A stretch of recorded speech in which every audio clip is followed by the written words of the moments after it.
Hi, I'm Crystal, and I'm back this week with a couple of Christmas cards. So I have gone back to my basket of Christmas card bits and pieces.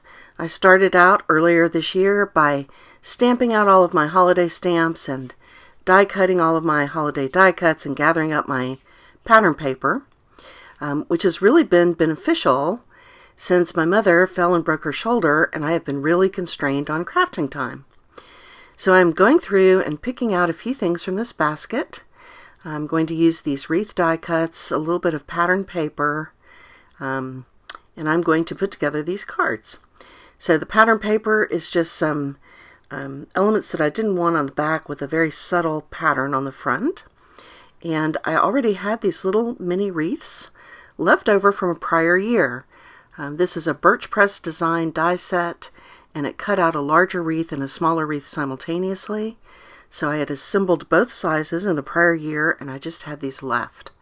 So I'm certainly one to use what I have, and given my time constraints lately, going to my mother's house all the time to help her while she effectively has one hand, I think this is a good use of my crafting time. So I think that the biggest takeaway I had from this week's Christmas cards is that there are definitely some occasions when foam tape saves the day. This is one of them.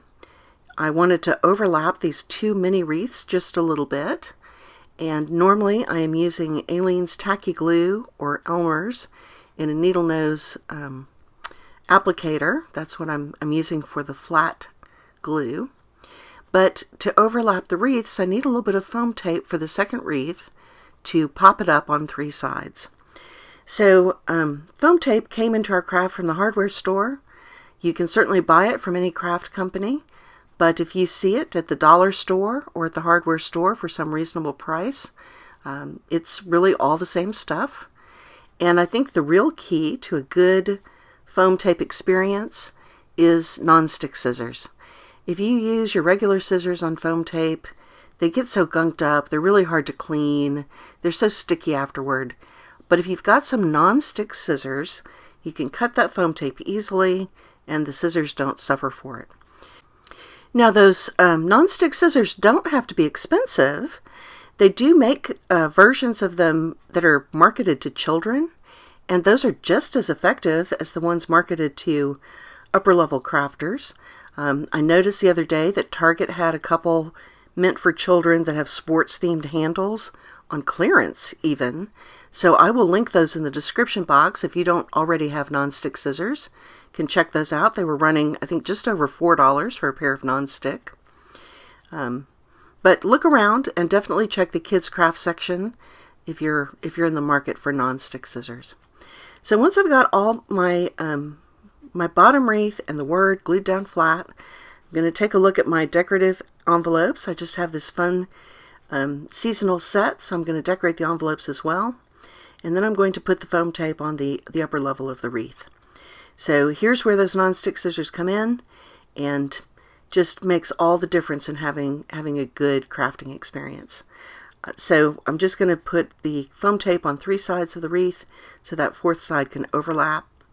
And I do have fingernails to take off that release paper, but I often find it easier to use my craft pick to pick up the edge of the release tape. And just going to layer those up on the cards, and that will be the end of these cards. So I am hopeful that my mother's going to get her sling off this week. She's got an appointment with the orthopedist on Wednesday, so fingers crossed.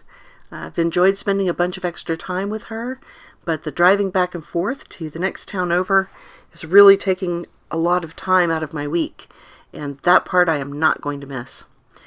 So I've also had the opportunity to see my sister quite a bit more. She's come to town multiple times, and she lives much further away, so that's been nice. It's been a little bit like having the holidays early, just because my mother had this terrible fall and ended up with a broken arm. So I guess there are blessings everywhere we look. I've certainly enjoyed making a variety of Christmas cards this season as well. I've been grateful to have that basket prepared since I've been so constrained on time. but I am really not making enough progress, I think. I like to send out my holiday cards right after Thanksgiving. That is right around the corner, and I'm only about halfway done. So if my mother gets out of her sling, I am really going to have to shake a tail feather to finish up the rest of the cards. So I'm going to have to make some in greater numbers, I think. So I will come back next week with more holiday cards, but I thank you for joining me today. Hope you have a great one.